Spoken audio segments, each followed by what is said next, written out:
When it comes to Dragon, the real question is not which heroes to use, but when to move up a difficulty and when to stay where you are.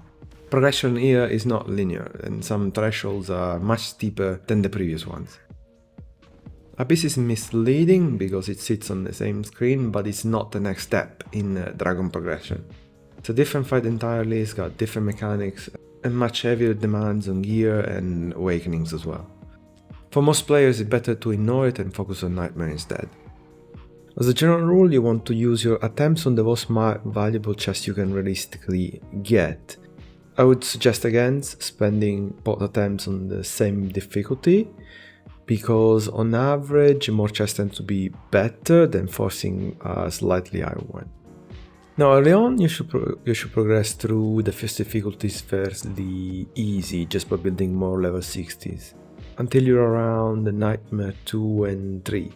Because those two tend to take longer to work around. Let's say 6.5 is the important breakpoint on both Nightmare 3 and Nightmare 4. And once you can reach that, you should focus on them. Before that, just balance your daily attempts around what your guild clears daily and where you get your best overall chest value. Now, the best way to progress is honestly by testing your ceiling. The fight in the Dragon is mainly about passing 3 shield checks, and each one is harder than the previous.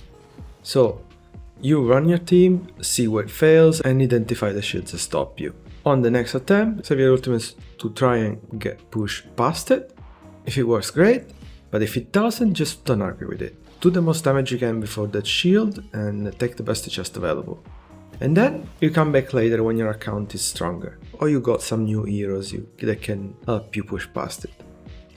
Now, when it comes to the team itself, ideally you want one healer, possibly one that can also help with rage, regeneration, then one inspiration hero to raise your damage ceiling, and then as many damage dealers as you can fit inside those support ranges. The last couple of slots can be reserved for heroes wearing 3 random invigoration or wings of grace accessories, just to pass the bonus on a couple of your damage dealers. Then last, when it comes to stats, there isn't one universal rules because it depends on your heroes, your gear, your survivability, the heroes you're using. So again, there's no a right answer here, there's no fixed number. It's just about testing where your team breaks.